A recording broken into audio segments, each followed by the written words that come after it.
이 시간에는 마태복음 6번째 강의입니다. 마태복음의 율법 인식, 유대 그 전통 율법에 대해서 마태복음은 어떻게 인식하고 있는가, 이걸 좀 볼 겁니다.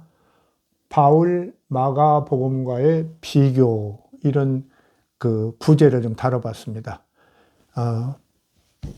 그 마태복음의 율법 인식을 알아보는데, 기존에 우리가 잘 아는 바울 서신의 내용이나 마가복음, 마태복음은 앞에 나왔던 마가복음 있죠? 마가복음을 마태복음이 그 기본 틀을 거의 다 가져오고 주요 기사도 약 90% 정도를 실었거든요.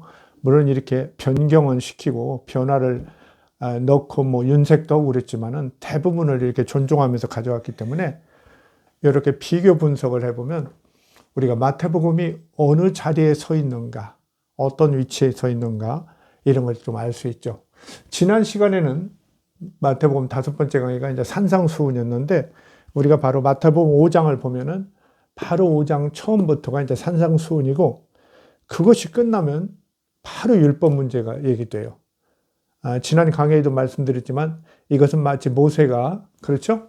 그 시내산에서 그 십계명이나 율법을 받아가지고 이스라엘 백성들에게 광야에서 공포하는, 반포하는 그런 모양을 지금 모델로 해서, 모범으로 해서 이렇게 마태복음 기자는 그렇게 쓰고 있어요.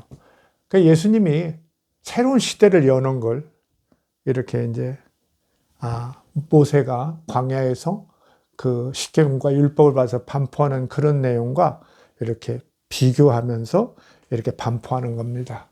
자, 여기 바로 이제 오늘 그 마태복음 5장 17절부터 바로 율법 얘기를 합니다. 우리는 율법을 어떻게 보여야 할 것이냐, 이런 얘기를 하는 거죠. 마태복음 5장 17절, 예수님이, 여기 대하는 예수님이죠. 내가 율법이나 선지자를 폐하러 온 줄로 생각하지 말라. 예수님이 그렇게 얘기했다는 거예요. 폐하러 온 것이 아니요 완전하게 하려 함이라. 내가 율법 같은 거 다 없애버리려고 온 게 아니다. 그것이 문제가 있고 부족한 것이 있거든, 그것들을 완성시키려고 왔다, 이런 얘기죠. 진실로 이르노니 천지가 없어지기 전에는 율법의 1.1획도 결코 없어지지 아니하고 다 이루리라.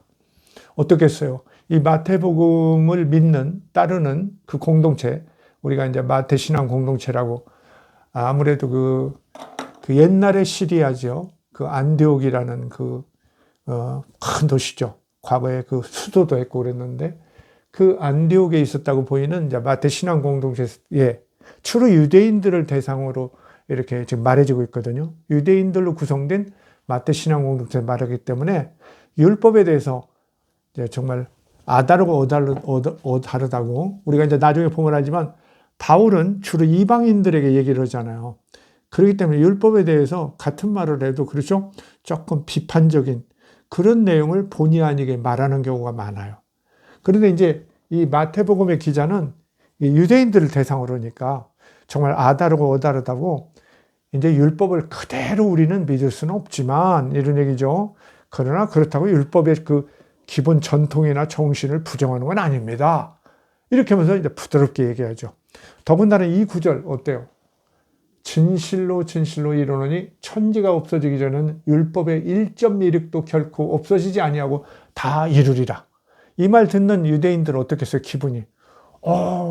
마태 공동체, 그 예수쟁이들, 그 하나님께서 모세에게 주신 율법을 1.1획도 안 없애고 제대로 지킨데 다 이루어질 거라고 믿는데, 이렇게 하면서 뭔가 좀 마음을 놓을 수 있겠죠.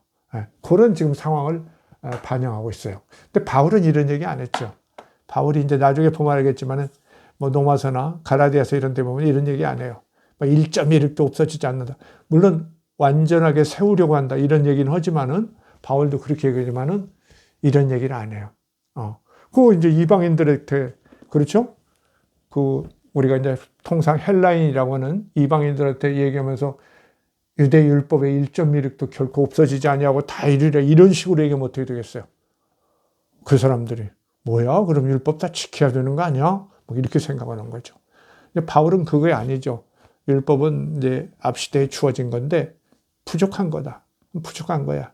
그러니까 초보적인 거고 결국 예수 그리스도를 믿음으로 온전하게 우리가 그야말로 유대인이나 헬라인이나 뭐 남자나 여자나 종이나 자유인이나 모든 사람들이 다 구원을 얻을 수 있다. 지금 그 얘기를 하려고 바울은 열심히 노력하고 있잖아요. 선교하고 있는데 이런 얘기 안 된단 말이죠.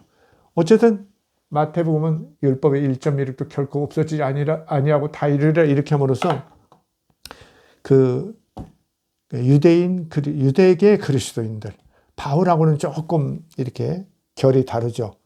바울을 때로는 이렇게 뭡니까? 압박도 오고 그렇죠? 핍박도 오고 바울이 아주 고생했죠. 그 유대계 그리스도인들 보다 보수적인 사람들 때문에 그렇죠? 뭐 이방인들에게도 할례도 하게 해라. 안식일도 철저히 지키게 해라. 막 이러죠? 각종 정결례 다 지켜라. 음식 같은 거 다 가려 먹어라. 막 이런 거 요구하죠. 쉽게 말하면 유대인이 되라는 얘기예요. 그러니까 바울이 그거 전도하러 가면 뭐 그야말로 뭐 예수 믿고 천당 가라는 얘기도 너무 힘든데 그 별로 그 대의적 인식이 그렇게 좋지만도 않은 유대인의 풍습, 습관, 그렇죠? 신앙, 형태를 그대로 하라고 그러면 받아들이겠어요, 잘? 그러니까 바울은 그런 얘기 못 한단 말이죠. 그래 이제 마태는 바로 자기 공동체가 유대인들이기 때문에 이렇게 율법의 1.1도 결코 없어지지 아니하고 다 이렇게 해서 안심시키고 그 다음에 이제 그 반대편 유대교 신자들을 전도해야 할 거 아니에요. 그렇죠? 그들에게도 우리는 율법이 이렇게 1.1도 다 이루어진다고 예수님 말씀하셨어. 무슨 소리야. 우리가 율법 해치는 자들이 아니야. 막 이러고 나오는 거죠. 그들에게 선교를 하려고 하는 거죠.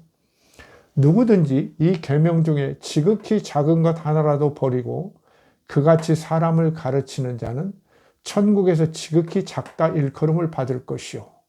누구 생각나요? 아마 유대인들은 이 마태 신앙 공동체 사람들의 중에서 좀 지식이 있고 이런 사람들, 신앙적 연륜이 높은 사람은 아마 바울이 이렇게 떠오르게 됐을 거예요. 바울 사도. 선교하고 욕보고 이방인 가서 하는데 너무 그렇게 우리 율법을 좀 등한시하고, 조금 무시하는 경향이 있어. 뭐 이런 사람이 있을 수 있잖아요. 그런 사람들이 아마 바울 사도 생각했을 거예요. 지극히 작은 거 하나라도 버리고 그렇게 가르치는 자는 천국에서 지극히 작다 일컬음을 받을 것이요. 근데 이 마태 기자가 여기다가 예수님 입을 빌려서 했지만 사실 마태복음 그 기자 쓴 사람 저자가 하는 말이죠. 사실 예수님이 이런 얘기 하겠어요? 예수님이 율법에 관해서 뭐 감나라 뭐 콩나라 이런 얘기 안 씁니다. 율법은 과거예요. 그렇죠? 예수는 과거에 묶여 있는 사람이 아니에요. 새로운 시대를 향해서 나아가는 분이거든요. 그렇죠? 하늘나라, 하나님의 나라를 향해서 나아가는데 과거 얘기 거의 안 해요. 그렇죠? 거기에 매여 있지 않아요. 율법대로 오면, 율법의 그 관습대로 오면 세리나 그런 사람들, 그렇죠?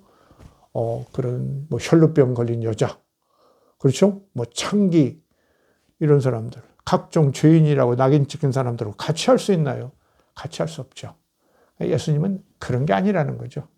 하나님의 진짜 그 복음은 앞시대의 그런 율법주의는 훨씬 벗어나서 더 넓은 거, 온전한 거라고 이제 보는 분이기 때문에 그렇죠. 곧 나옵니다만은 그렇죠. 하나님은 악인과 선인을 가려서 무슨 햇볕 주시고 비 주시더냐?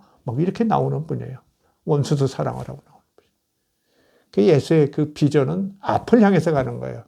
그래서 사실 이제 그 유대인들은 어때요? 자기들 전통이 있으니까 거기서 끙끙거리는 거예요.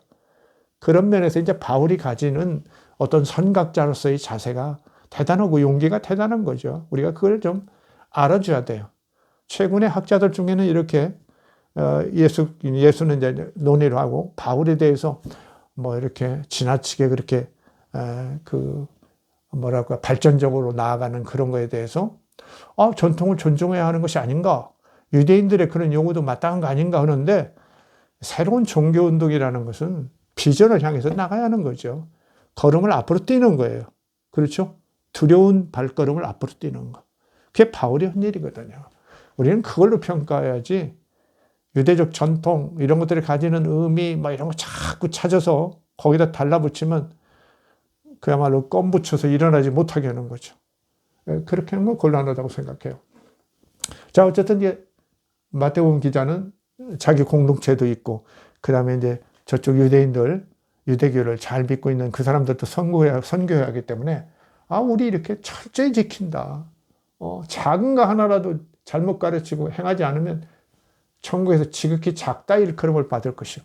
확실히 제가 볼 때 왜 바울을 의식했다는 저는 느낌을 많이 드는데, 왜 그러냐면 제대로 그냥 쏟아버렸으면은 지극히 작은 것 하나라도 그같이 사람을 가르치는 자는 지옥에 던져지리라 이렇게 얘기할 텐데, 아마 그렇게 생각이 다른 그리스도인들, 이방에 가서 생각이 다른 게 방법을 써서 복음을 전하는, 율법이라는 것도 본 정신은 지켜야지만 그렇게 지엽적인 것은, 그렇게 습관적인 것, 관습적인 것은 안 지켜도 좋다고 이렇게 전도하는 자기들의 선교자들을 의식했던 것 같아요. 그래서 천국에서 지극히 작다 일컬음을 받을 것이요, 이렇게 전언했다고 봅니다.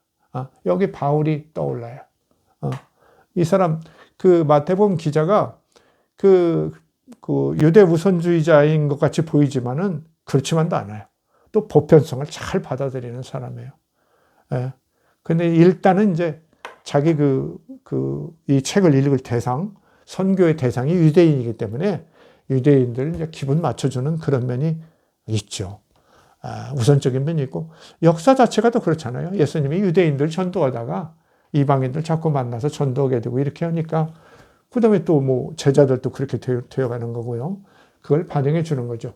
어쨌든 여기서 이제 바울이 좀 떠오른다. 자, 누구든지 일을 행하며 가르치는 자는 천국에서 크다 일컬음을 받으리라. 율법 1.16도 아주 귀중하게 여기고 하는 사람들은 천국에서 크리라. 이렇게 얘기하는 거죠. 내가 너희에게 이르노니 너희 의가 서기관과 바리새인보다 더 낫지 못하면 결코 천국에 들어가지 못하리라. 이것도 상당히 의미가 있는데요. 이게 반대편 유대교의 그 새로 이제 랍비 유대교가 막 형성되기 시작하죠. 그러면서 이제 그 그리스도인 유대인들을 저주하고 쫓아내잖아요. 바로 그 사람들이에요. 내가 너희에게 이르노니 너희의 의가, 너희의 옳음이, 발음이 서기관, 저유대교의 서기관들과 바리새인보다 더 낫지 못하면 결코 천국에 들어가지 못하리라. 마태 신앙 공동체가 어떤 상황에 있다는 걸 잘 보여주죠. 그러니까 우리가 그러면 천국의 저쪽 편에 서기관과 바리새인보다 더 나으려면 어떻게 하는가? 그것도 나중에 나오죠. 그래서 이제 이 하늘나라의 서기관들은 그런 구절이 있죠. 제가 여기 인용은 못했는데, 그 천국의 서기관들은 어떻게 한다고요?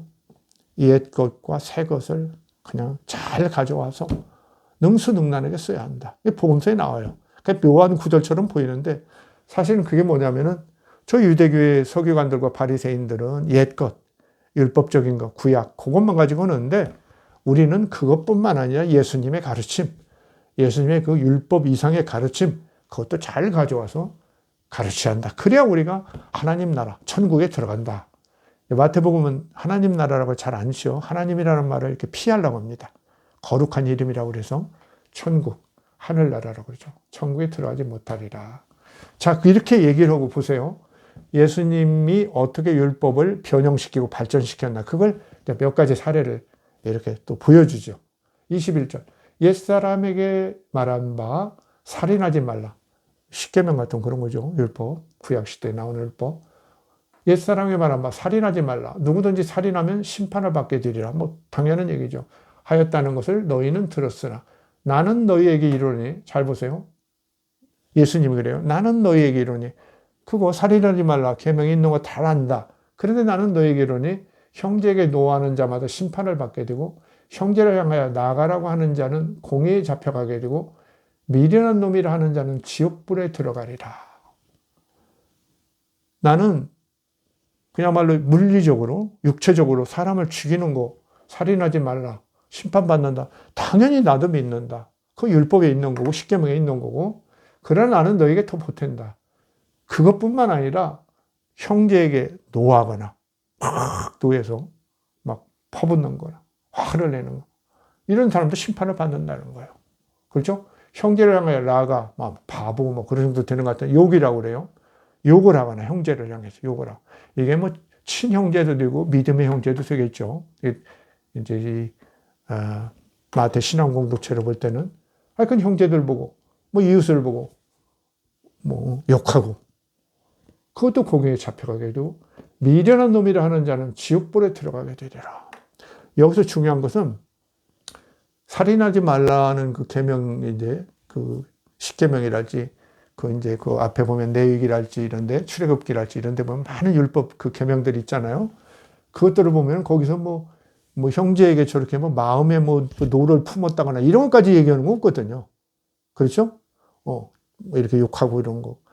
그러니까 어떤 행위, 육체적 행위로서의 범죄를 이렇게 하는 거고, 그 다음에 이제 말로 뭐 하나님을 어쩐다든지 이런 건 처벌하지만, 뭐 형제에게 뭐 어떤 뭐 노한다거나 뭐 이런 거 처벌하는 거 없단 말이죠. 그래 나는 이것까지도 지옥불에 들어간다고 말하노라. 막 이런 얘기예요, 예수님은.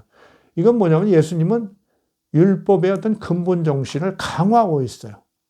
나는 그 육체적 행위 그것뿐만 아니라 마음으로도 하는, 정신적으로도 하는, 그걸 나는 엄격하게 징벌하리라. 이렇게 강화하고 있죠. 여기도 이제 보면 보세요. 자, 26절. 진실로 내게 이르노니 내가 한 푼이라도 남김없이 다 갚기 전에는 결코 거기서 나오지 못하리라. 한 푼이라도 뭐 이런 거 보면은 이제 형제들과 무슨 빚이랄지 뭐 잘못된 거 이런 거 있으면 철저하게 갚으라는 거예요. 회개하라는 거예요. 적당히 하지 말고. 이거는 그만큼 이제 정신적인 시대, 과거의 어떤 물질적이고 물리적인 시대에서 벗어나서 영혼이 중시되고 정신시대가 정신적인 것이 오면서 정신적으로 저지르는 어떤 문제, 죄악성 이런 것들을 이렇게 철저하게 해결을 하는 요구를 해요. 마음으로 하는 거. 여기 바로 나오죠. 우리가 대부분 잘 아는 거. 또 간음하지 27절. 간음하지 말라 하였다는 것을 너희가 들었으나 뭐 많이 있죠. 뭐 간음하지 말라. 나는 너희에게 이르노니 음욕을 품고 여자를 보는 자마다 여기 이제 강의 듣는 분은 다 문제예요. 마음에 이미 간음하였습니다. 음욕을 품고 다른 여자 보면 마음에 이미 간음한 것이다.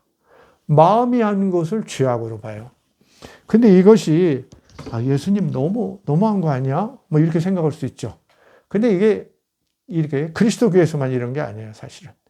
전 세계 중요한 종교, 특히 이제 불교 같은 데서도 그런 걸 굉장히 강조해요. 불교에서 이제 업이라는 거 강조하는 걸 알죠? 업이라는 건 행위라는 뜻인데 행위가 뒤에까지도 영향을 미친다는.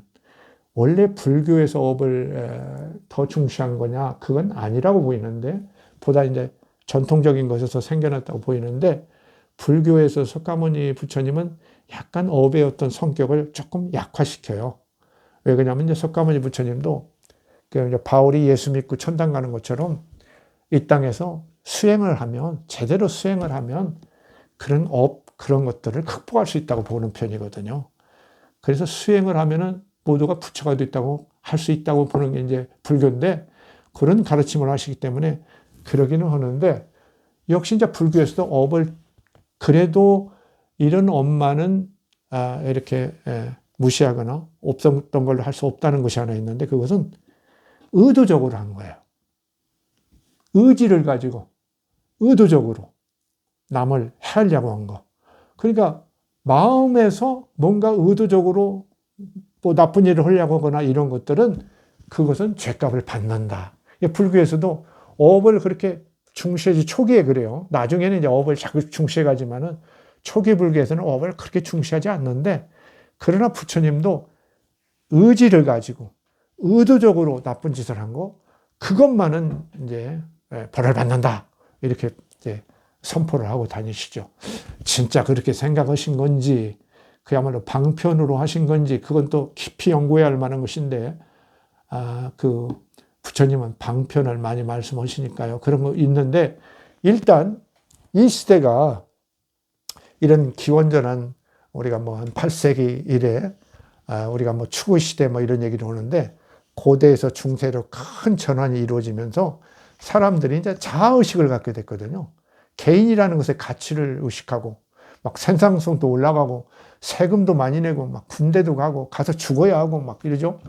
그러니까 뭐 자기 나름의 감정도 생기고 노래도 하고 막 시도 쓰고 막 그렇죠. 연극 대본도 쓰고 별거 다 합니다.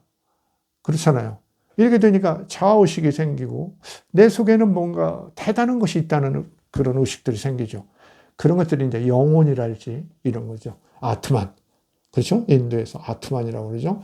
그런 것들을 의식을 하는데 그런 것들이 생기게 되니까 어떻게 되냐면 이 정신적인 거, 영적인 걸 굉장히 중시한단 말이죠. 그러니까 이제 율법 같은 것은 상당히 좀 앞에니까 더 고되니까 그렇게 정신적인 문제 이런 것을 문제 삼지 않은 건 아니지만 초기니까 그렇게 크게 문제 삼지는 않았거든요.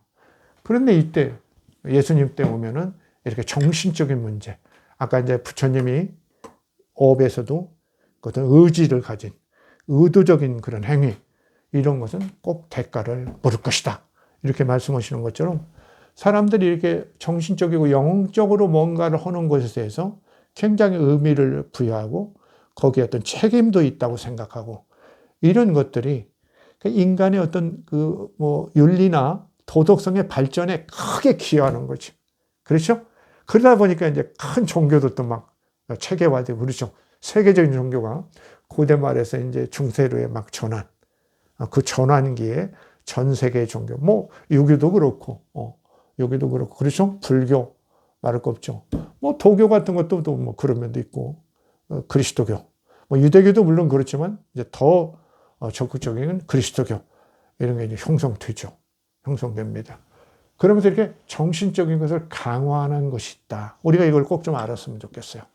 뭐 그렇게 설명들을 좀 안 하시고 그러던데 여러 이제 봐도 바로 그 시대의 전환 속에서 이런 것을 정신적인 것을 의식하기 때문에 자아의식 이런 것도 생기고 영혼의 가치 이런 것들을 의식하고 영의 구원 이런 문제가 심각하게 되기 때문에 가늠하지 말라 하였다는 걸 너희가 들었으나 나는 너에게 이르니 의묵을 품고 여자를 보는 자마다 마음에서 이미 가늠하였다.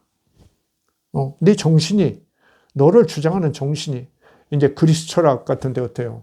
플라톤 같은 사람은 영혼을 더 중시하죠. 이 육체는 껍데기다 막 이렇게 주장하잖아요. 영지주의자들도 되게 그렇게 주장해요. 그런 거에서 나오는 것이 영지주의고 그 주변에 있는 것이 도마복음이에요. 지금도 여전히 도마복음에 너무 매이고 그것 가지고 많이 세상을 좀 이렇게 뭐라고 할까요? 가르치려고 하는 분들이 계신데 그렇게 너무 기대하지 마세요. 그런 시대에 있었던 그런 변화무쌍한 것 중에 하나예요. 어떤 친구들은 그리스도교에서 무슨 도마복음을 그렇게 억압했다고 하지만은 그게 종교라는 것이 진짜의 진리라면 억압 속에 죽어갈 일만은 아니거든요. 어떤 의미로든 강력하게 사는데 그 자체에도 보면 문제가 있다는 거. 제가 이제 도마복음 강의를 쭉 하다가 좀 쉬고 있는데 여러분이 한번 보시면 또 좀 도움이 될 거고요. 어쨌든 이렇게 마태복음 기자는 율법의 그 정신을 보다 이렇게 그 율법을 보다 정신적인 것, 영적인 것과로까지 확대하는 그런 예수의 모습을 반영하고 있다. 그래서 율법을 부정하지는 않는데 율법을 발전시키고 더 근본 정신을 이렇게 온전하게 하려고 한다. 그럼으로써 아까 마태복음 5장 17절 완전하게 하려 함이라는 것을 이렇게 보여주고 있는 겁니다. 율법을 완전하게 하려고 예수님께서는 하셨다. 율법을 그대로 하려는 게 아니라 더 이렇게 그 정신적 의미나 이런 것까지 발전시켰다. 이런 것을 강화했다. 봐라, 예수님은 율법 없앤 게 아니라 율법을 더 강화하지 않았느냐. 우리는 더 철저히 지키는 거야. 이렇게 얘기함으로써 그 내부적인 어떤 단속도 하고 외부의 유대인들, 그 사람들을 선교하는데 아주 좋은 그런 어떤 그 내용으로서 이걸 이제 넣는 거죠. 우리는 율법 어기지 않는다. 자꾸 저쪽 편에서는 유대교 쪽에서는 저자들은 율법을 무시하고, 그렇죠? 예수나 바울 이런 사람들은 율법을 무시하는 자다. 이렇게 이렇게 말하고 있고, 그런데 그렇지 않다. 우리는 이렇게 예수님은 더 율법의 정신을 강조해서 완전히 하려고 그랬다. 그러면서 1.1획도 버려서는 안 된다는 것을 분명히 하셨다. 이렇게 아주 강하게 얘기하죠. 여러분도 알겠죠? 여러분이 좀 한번 생각해 보세요. 유대인 선교자라고 생각해 보면은 그리스도교를 이제 선교하려고 하려면 이렇게 전통을 우리가 존중한다는 걸 강조하겠죠. 강조합니다. 자, 그런데 이제 우리가 이 정도 이제 말씀드렸고, 그러면 이제 그 앞에 나왔던 마가복음은 어떠냐? 대체적으로 로마에서 형성되어 있다는, 이방인 사이에 형성되어 있다는 마가복음, 10여 년 전에 형성된 마가복음에는 이 그 마태복음과 비교해 보기가 아주 좋은 구절이 있는데요. 이제 마가복음은 이제 유대인들에 대해서 그렇게 약간 좀 떨떠름하죠. 약간 반유대적인 그런 모습이 곳곳에 보입니다. 아, 예수님께서 유대인들 진짜 구원하려고 하시는 거 아닌 것 같아. 당신이 메시아라는 것도 그냥 감췄어. 막 이러고 그러죠. 유대인들은 그 죄가 많아서 못 알아들어. 그러니까 알아듣는 사람만 알아들으라고 그렇게 비유로 가르치셨어. 막 이렇게 얘기하죠. 이렇게 얘기합니다.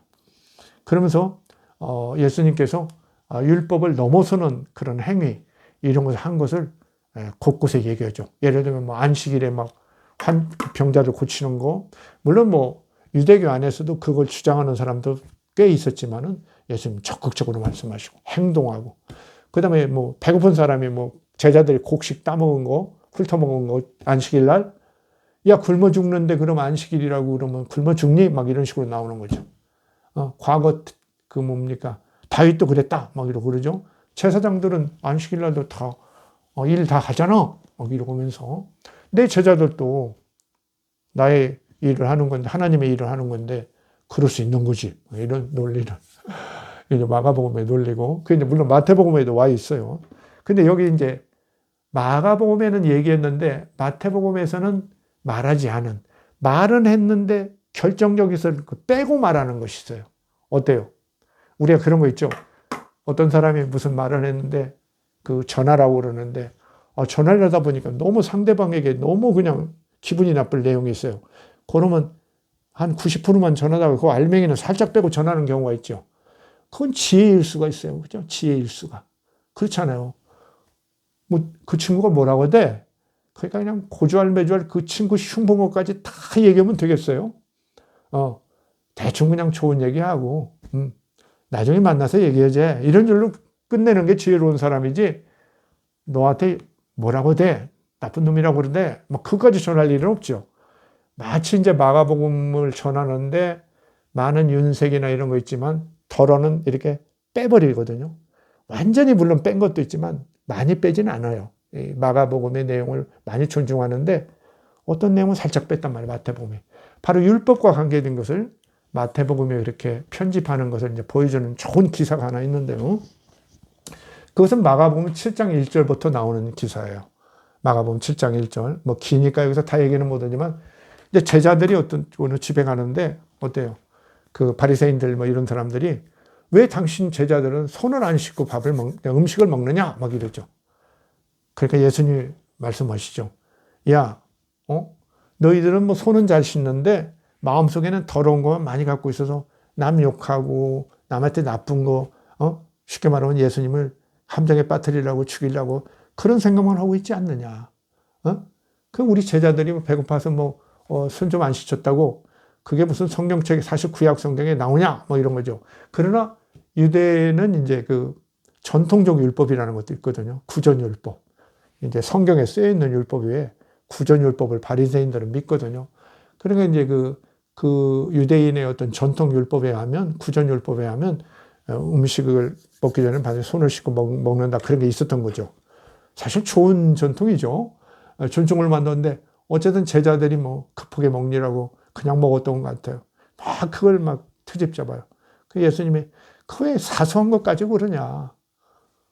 너희들은 어떠냐. 진실로 그렇게 손 씻어가지고 나쁜 것이 들어가는 거 걱정하는데 네 마음속에 있는 나쁜 생각, 남을 해하려고 하는 생각, 이런 것들, 남의 트집이나 잡으려고 하는 생각, 판단하려고 하는 생각, 그런 것들은 가득하지 않느냐. 그러니까 예수님이 그러죠. 밖에서 들어가는 것이 더러운 것이 아니고 안에서 나오는 것이 더럽다. 그 생각이나 이런 것이 더럽다. 이렇게 말씀하시는 그런 내용이에요. 그러면서 거기 7장 18절에 쭉 이어지는데 예수께서 이르시되, 이건 뭐냐면 이제 제자들이 이제 그 상황이 끝나고 그 일이 벌어진 다음에 제자들이 돌아와가지고 예수님한테 물어봐요. 예수님, 아까 그 말씀은 뭔 말씀입니까? 들어가는 것이 더러운 게 아니라 나가는 게 더럽다고 그랬는데 그 말씀이 뭡니까? 하고 제자들이 물어봤어요. 그러니까 7장 18절에서 예수께서 이르시되 너희도 이렇게 깨달음이 없느냐. 너희도 이렇게 깨달음이 없느냐. 너희는 왜 이렇게 깨달음이 없느냐. 약간 좀 질책하는 거죠. 마태복음에는 질책하는 게 많이 나와요. 그래서 뭐 이제 어떤 사람들은 마태복음은 이제 뭐 무슨 예루살렘 교회를 비난하는 것이다. 그래서 뭐 갈릴리인들이 쓴 책이다. 이렇게 보는데 그건 제가 볼 때는 하수다. 이런 얘기까지 했어요. 심지어 하수다. 왜 그러냐면 그것은 사실은 베드로의 철저한 참회, 자기 비판에서 나온 것이다. 베드로가 그렇게 자기들이 잘못한 걸 진심으로 뉘우치면서 선교를 하고 다녔단 말이죠. 그러게 그 진심이 담긴 말이 선교가 되는 거죠. 그렇죠? 자기 적당히 숨기고 입 바르고 다니면 그게 선교가 되겠어요. 제가 예수님 부정한 놈입니다. 다고 그러기 전에 몇 번 내가 부인하고, 예수님이 나한테 미리 얘기했는데 끝까지 제가 부인한 사람이에요. 막 이렇게 나온 거야. 그러면서 이제 자기가 과거에 저는 들었는데 그 깨닫지도 못했습니다. 그렇게 제가 답답한 사람이었습니다. 막 이렇게 하고 다니는 거예요. 어때 우리가 간증 집회할 때 자기를 통이 자백하는 사람한테 뭔가 그게 공감이 가죠. 그래서 막 아멘하고 그러는 사람들이 많은 건데 어때 자기 숨기고 거짓말하고 그런 사람 보이죠?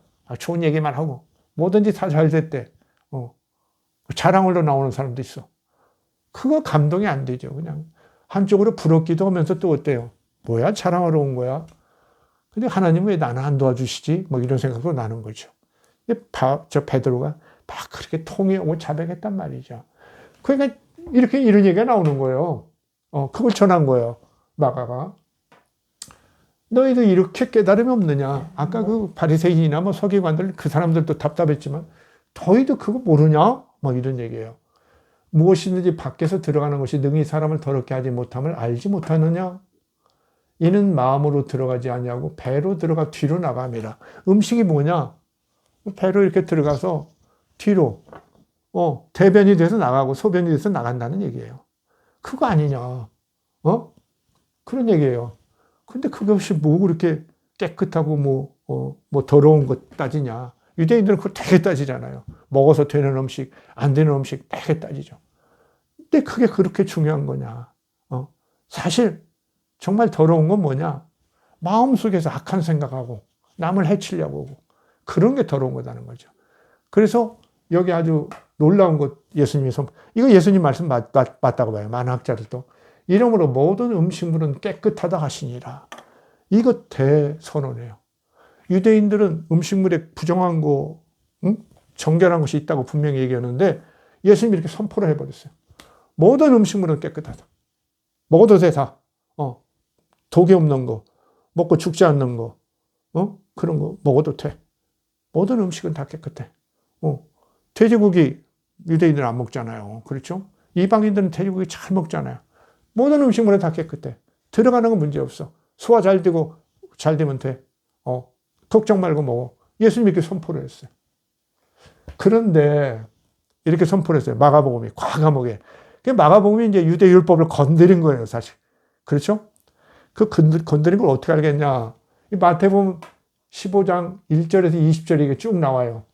근데 내용을 이제 마태복음 기자는 멋지게 편집을 잘하거든요. 자기 지식을 동원해서 잘하는데 중요한 건 이러므로 모든 음식물은 깨끗하다 하시니라. 이걸 빼버렸어요. 아시겠죠? 마태복음은 모든 음식물은 깨끗하다 이걸 빼버려요. 왜? 지금 마태 신앙 공동체는 여전히 유대 율법 지키면서 정결한 음식과 부정한 음식을 나눠서 먹고 있는데 돼지고기도 안 먹고 있는데 모든 음식물은 깨끗하다고 예수님이 말씀하셨다? 이렇게 말하면 어떻게 되겠어요? 난리 나죠. 그리고 그 상대편 선고해야 할 유대교회 유대인들도 이 얘기 들으면 봐라. 예수는 율법을 이렇게 무시했다. 저자들이 율법 1.1획도 어쩐다. 그거 다 거짓말이다. 이렇게 나오겠죠. 살짝 빼버렸어요. 요것만. 모든 음식물은 깨끗하다 이걸 살짝 빼버렸어요. 뭔가에 알겠죠? 유대 율법에는 이제 여러 가지가 있지만은 생활적으로 가장 이제 직접적으로 와 닿는 것은 그 선교할 때, 이방인 선교할 때 생활에서 직접적으로 문제되는 것은 이제 할례. 첫째가 할례 있죠. 남자들 할례 받는 거, 포경수술하는 거. 그것 때문에 그냥 시끄럽잖아요. 그 다음에 또 뭐 하냐면 정결례예요. 음식. 유대에서 이제 음식을 어떤 건 먹어도 되고 어떤 건 부정한가 이게 나눠놨는데 그걸 지켜야 한다고 유대에게 그리스도인들은 주장했어요. 근데 바울은 그럴 거 없다는 거예요. 그건 관습이고 하나님께서 모든 민족을 만들었는데 각 민족의 습관이 다른 거 그걸 뭘 우리가 이래라 저래라 하느냐. 예수만 믿으면 되지. 이렇게 나온 거예요. 그게 이제 바울의 생각이에요. 아주 넓은 생각이죠. 예수님의 생각을 이어받은 거죠. 발전시킨 거죠. 사실은. 그리고 그 다음에 하나는 이제 절기예요. 안식일이라든지 이런 각종 뭐 절기, 6월절 뭐 이런 거 있잖아요. 근데 주로 안식일이죠. 그러니까 율법에서 가장 그 이방인들 전도하는데 문제된 것이 할례를 받겠냐 안 받느냐 이 문제. 그 다음에 음식물을 정결한 것과 부정한 것을 나눠 가려서 먹느냐 안 먹느냐. 그 다음에 안식일을 지키냐 안 지키냐. 안식일 지키는 게 뭐 어렵겠나 싶죠. 그런데 다른 민족들은 그런 게 없단 말이에요. 그런 개념이. 남들 안 쉬는데 자기 혼자 어디 뭐 농장에 안 가고 일터에 안 가고 그렇죠? 관청에 안 나가고 그럴 수 있겠어요? 그거 없단 말이죠. 그 바울이 그거 족쇄를 주지 말라는 거예요. 그건 유대인의 습관이다. 아무리 율법에 있지만 그건 다른 민족은 지킬 수 없는 거다. 중요한 것은 예수를 그리스도를 인정하고 하나님의 아들로 인정하고 그가 화목제물로 죽었다는 걸 믿어서 하나님과 화목하면 되는 것이지 다른 거 요구하지 말라는 거예요. 그 바울의 정신이거든요. 그런데 이제 마태복음은 아까 말씀드린 대로 15장 1절에서 20절 마지막에 가봐도 모든 음식물은 깨끗하다 이 말은 살짝 빼버렸어요.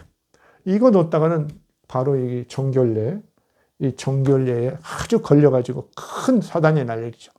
그러니까 유대인들 향해서 말하는데 그걸 살짝 뺄 수도 있는 거죠. 이걸 나쁘다, 뭐 거짓말한다 이렇게 얘기할 수 있겠어요? 이 지혜롭다 이렇게 볼 수 있는 거예요. 지혜로운 거죠. 그렇죠. 아내한테, 남편한테 뭐 꼭 고지고대로 얘기해야 돼요. 그렇죠? 적당히 사람이 넘어갈 줄도 알아야 돼요. 그런 걸 우리가 지혜롭다고 하는 거죠. 그건 상대방에 대한 배려에서 나오기 때문에 우리가 그것을 죄악시할 수 없는 거죠. 그렇죠?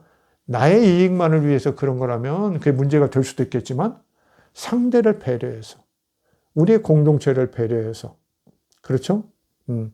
어때요 여러분 당신의 과거 연애사 이런 걸 고지고지 아내한테 남편한테 다 얘기하고 자랑할 일입니까? 감출 건 감춰도 되는 거죠. 감출 건 감춰도 되는 거예요. 인간이라는 게 부족한데 감출 것이 있는 거죠. 감출 것이. 여기 이렇습니다. 어쨌든 아시겠죠? 마가복음은 그 예수님이 정결례 문제 이것을 이렇게 시원하게 그냥 해결해 주셨다. 예수님답죠. 모든 음식물은 깨끗하다. 들어가서 대변 소변으로 나오는데 별거 차이 없느냐. 그 힘을 얻으면 됐지. 먹고. 이런 얘기예요. 그러나 네 마음속에 나쁜 생각 이런 것들 사악한 거 하지 마라. 남 이렇게 제대로 지키는 거 아닌가. 그거 그냥 눈여겨보고 시비 걸고 그런 마음 갖지 말라 이거죠. 그거야말로 악한 것이다. 이런 얘기죠. 어쨌든 마태복음은 이걸 뺐어요. 그러면 좀 궁금하죠. 누가복음은 어떻게 했을까? 누가복음, 마태복음, 누가복음 다 같이 지금 마가복음을 앞에다 두고 그 다음에 Q 자료라는 것 복음도 앞에다 두고 이렇게 편집을 한 건데 누가복음은 이 골치 아픈 기사를 아예 빼버렸어요. 왜 뺐을까? 그건 이제 나중에 제가 누가복음 얘기할 때 좀 드릴게요. 시간이. 어쨌든 누가가 볼 때는 유대인의 율법 사항이고 별것도 아닌데 그것 가지고 이렇게 길게 20절씩이나 쓰나 이렇게 한 거예요. 이렇게 길게 20절씩 19절씩 쓰나 그거 별것도 아닌데 누가는 이방인이기 때문에 그거 별로 관심도 없었던 거예요. 뭡니까? 그 사실적으로 그게 다가오질 않은 거예요. 싹 빼버렸어요. 싹 빼버렸어요. 그렇게 끝내버립니다. 자, 이제 바울 얘기를 조금만 할게요. 바울은 이제 그 앞에인데 바울은 갈라디아서 5장 4절에 보면 율법 안에서 의롭다함을 얻으려는 너희는 그리스도에게서 끊어지고 은혜에서 떨어진 자로다. 갈라디아 이방인들을 향해서는 얘기해요. 자기가 믿음으로 믿으면 다 되고 너희들 습관 같은 거 고치지 않아도 된다고 그렇게 했는데 그냥 다른 선교자들이 와가지고 할례 지켜야 한다고 그러고 정결례 지켜야 한다고 안식일 지켜야 한다고 막 이렇게 하니까 사람들이 막 시험을 받은 거야. 막 떨어져 나가기도 하고 어떤 사람은 막 용기를 내서 또 그렇게 하는 거야. 할례도 받고 이렇게 해보려고. 그러니까 그렇게 선택한 사람은 율법 다 지켜야 한다. 너희가 쉽게 말하면 유대인이 되려고 한 거니까 앞으로 율법 다 지켜야 돼. 그런 말이 나오죠. 그러면서 그리스도 예수 안에서는 할례나 무할례자는 효력이 없으되 사랑으로 역사하는 믿음뿐이다. 이렇게 얘기를 해요. 믿음 얘기 제가 옛날에 바울 얘기할 때 많이 했으니까 온 율법은 내 이웃 사랑하기를 내 자신과 같이 하라 하신 한 말씀에 이루어졌느니라. 온 율법은 이웃 사랑이야. 이런 얘기야. 사랑이다. 그러니까 이제 어떤 제자가 아니 어떤 그 뭡니까 서기관인가 와서 예수님한테 물어봤죠. 무엇이 큰 계명입니까? 그러니까 하나님 사랑과 이웃 사랑이다. 이렇게 하죠. 바로 그것하고 연결되죠. 온 율법은 이웃 사랑하기를 내 자신과 같이 하라 한 말씀에 이루어지느니라. 그러니까 율법은 이웃 사랑이다. 그게 진짜 정신이라는 거예요. 근본 정신이다. 큰 정신이다. 그거만 됐다는 거예요. 그 사소한 거 이런 거 바울은 지금 그런 어떤 한계를 벗어난 사람이기 때문에 보편성을 지금 쟁취하고 나아가는 사람이기 때문에 어떤 민족적 관습이나 거기에 머무를 일이 없다. 그것 때문에 뭐 이스라엘만 구원 얻고 뭐 그런 거 없다는 거죠. 6장 15절 할례나 무할례나 아무것도 아니라되 오직 새로 지으심을 받은 것만이 중요하니라. 바울은 이것이 새로운 세상, 새로운 질서, 거듭남, 새로운 세상이라는 걸 지금 얘기하는 거예요. 예수 이야기는 그 유대 율법이 말하는 그 초보적, 옛날 답답한 유대 민족의 선민주의, 유대의 메시아주의 그런 거 차원이 아니라 온 인류 차원의 구원 계획이었다. 그것은 하나님께서 유대 이스라엘을 통해서 그 빌미를 제공하고 키우기 시작했다가 드디어 전 세계적으로 선포하신 새로운 지으심. 이것이다.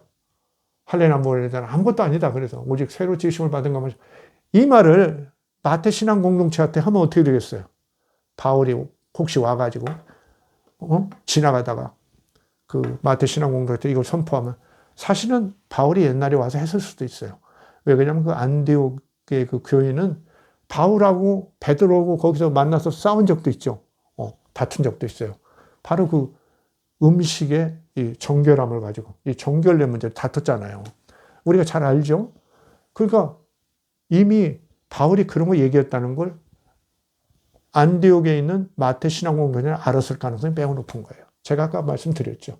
근데 바울은 이렇게 앞으로 나아가는 새로운 세상을 향해 나아가는 이방인을 향해 나아가는 보편성을 이렇게 얘기하는 거예요.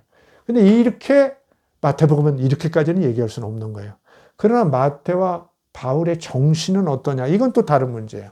왜 그러냐면 마태는 나중에 보면 알겠지만 또 이방인에 대한 선교나 이런 건 다 인정하죠. 인정해요. 그러니까 이제 유대인들이 앞에 두고 하니까 그 사람들 위주로 그 사람들 듣기 거부하지 않게 좋게 이렇게 얘기하지만 또 유대인이 잘못한 건 또 지적해요. 정확하게 지적합니다. 거칠거칠 지적해요. 그러면 또 이방 선교가 또 예수 그리스도의 명령이라는 것도 또 다 얘기하고 그런 면에서 사실 통하는데 그야말로 아다르고 어다르다고 지혜롭게 이렇게 하고 있고 아무래도 이제 그 율법사 출신이고 그러면 바울보다는 훨씬 조금 보수적이겠죠. 유대 율법에 대한 보수적인 애착, 사랑 그런 게 있겠죠. 그런 걸 우리가 보면 이제 알 수 있는 거죠. 자, 로마서 3장 25절 이게 바울의 서신이죠. 예수를 하나님의 그의 피로서 믿음으로 말미암아 화목제물로 세우셨으니 이는 하나님이 기대히 참으시는 중에 전에 지은 죄를 간과하심으로 그냥 없는 걸로 이렇게 해준다는 거죠. 자기의 의로우심을 나타내려 하심이라. 이 바울의 이거 설명해요. 아주 명쾌하죠. 왜 예수를 죽였냐 이런 거죠.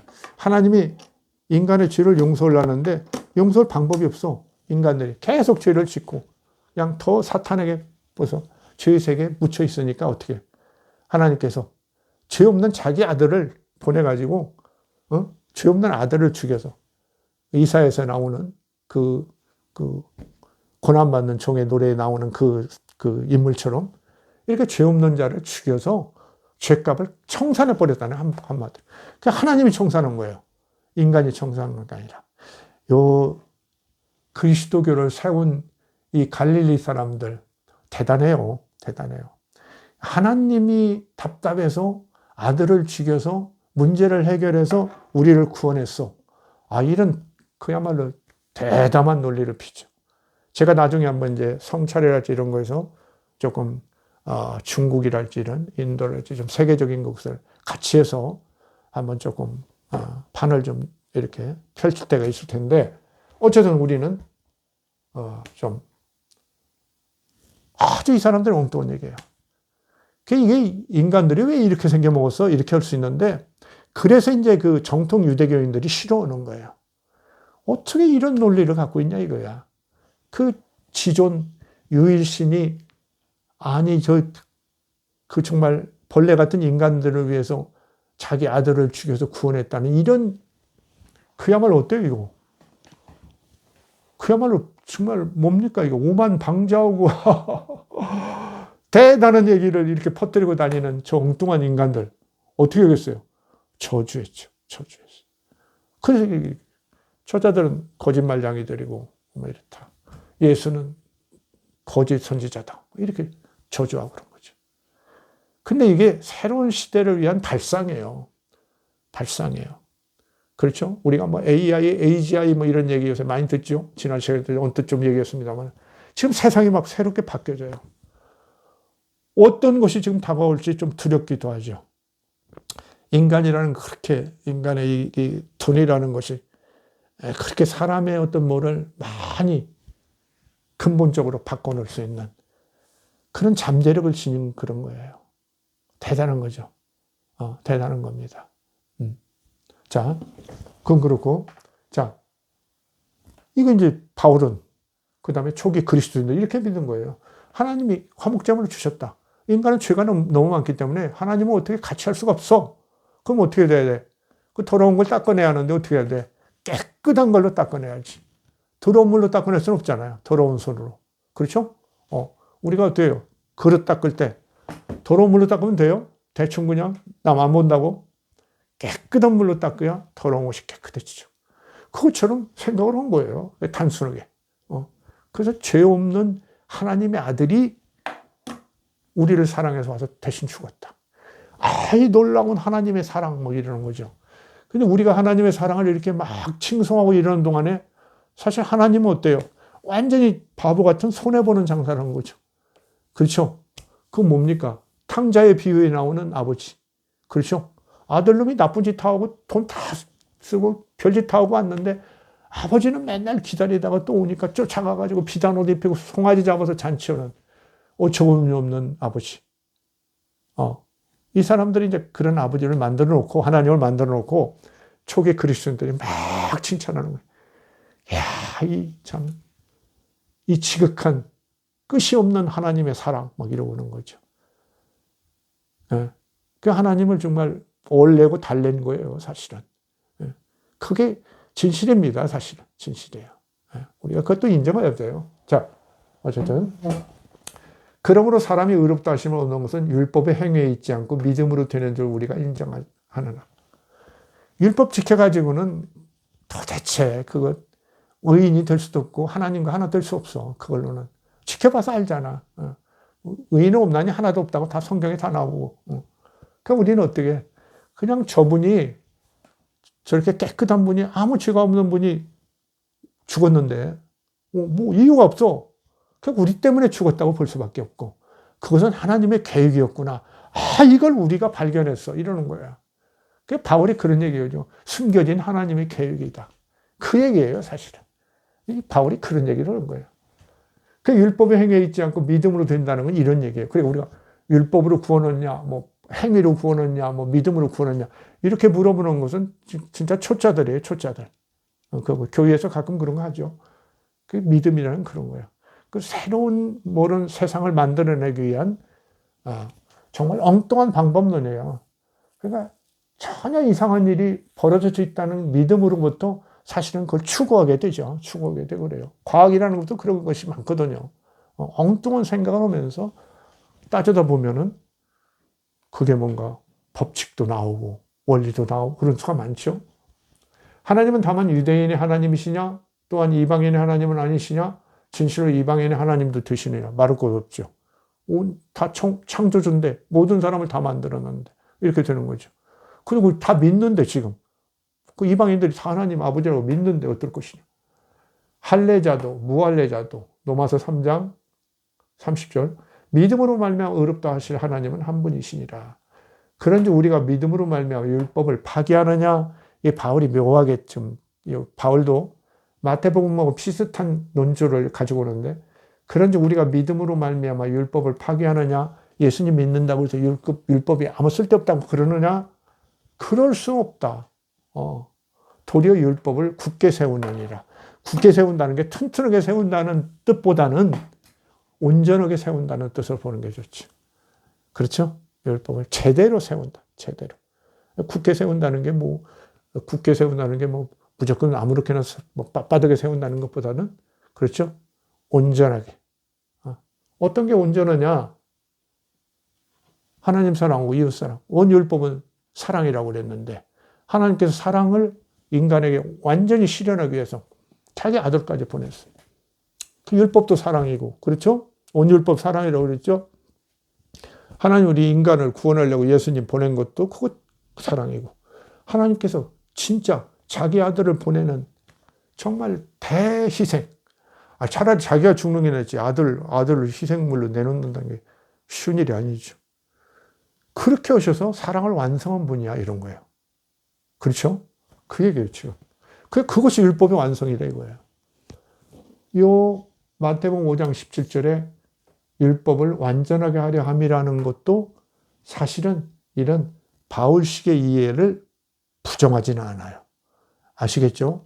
그러나 바울처럼 이방인을 향해서 정말 율법을 좀 가볍게 보고 하수로 보고 좀 아다르고 어다르다고 자꾸 이제 비판적으로 얘기하고 낮게 보고 그럴 수밖에 없잖아요. 이방인들한테는. 괜히 율법이라는 덫에 걸리지 않도록. 왜? 율법이라는 덫에 걸리면 유대교 신자가 되는 거죠. 예수가 유대교에서는 뭐가 돼요? 율법을 어긴 자, 신성 모독한 자 이렇게 되는 거니까 그렇게 끌고 가서는 안 되잖아요. 그래서 바울은 이방인 선교자니까 이렇게 율법에 대해서 아무래도 비판적으로 얘기할 수밖에 없었던 거죠. 그러나 마태 신앙공동 때는 바울의 그 정신은 알지만 유대인인 마태 신앙공동체를 향해서는 율법을 이렇게 긍정적인 어투로 말할 수밖에 없죠. 그 예수님은 그걸 완성하러 왔다. 예수님이 그걸 완성하러 왔다는데 무슨 시비를 하겠어요. 그렇죠? 근데 바울도 그랬잖아요, 사실은. 예수님이 십자가에 죽고 그러면 다 율법을 굳게 제대로 세우려고 하는 것이다. 완전하게 세우려고 한다는 얘기죠. 온전하게. 그 사랑을 하나님이 가지고 있는 하나님은 사랑이시다. 이런 말씀 있잖아요. 하나님이 본체 사랑이신데 그 사랑을 온전히 실현하려면 어떻게 하냐. 세상 사람은 죄 짓고 다 죽게 생겼는데 지옥불 가게 생겼는데 자기 아들이라도 내놔서 안 되면 자기 목숨이라도 하나님. 근데 신은 자기 목숨을 내놓을 수 없죠. 영원한 존재인데. 그러니까 인자의 모습을 한 아들을 내서 제물로 써서 그런 얘기죠. 희생제물로 해서. 그 예수를 통해서 예수는 정말 하나님이 보내신 우리를 진짜 구원하려고 하는 하나님의 사랑의 화목제물이라는 걸 우리가 믿고 받아들이면서 하나님께 대해서 진심으로 이제 감사하면서 그죠? 하나 되는 그걸 통해서 이제 구원도 받고 하나님의 사랑이라는 그 어떤 본질 그것도 완성되는 거죠. 그걸 이루려고 하는 것이다. 이런 얘기예요. 그래서 이제 마태복음과 이런 마가나 바울의 이런 율법관이 겉으로는 상당히 거칠게 부닥치는 것 같아도 있지만 그 이제 문화적 차이나 이런 것도 있고 현실 적용의 문제에서 그런 것도 있고 그런데 너무 이것을 지나치게 대립적으로 보지 않는 그런 어떤 우리가 성숙한 안목이 필요한 것 같습니다. 자, 마태복음의 율법 인식 이 정도로 말씀을 드리겠습니다. 감사합니다.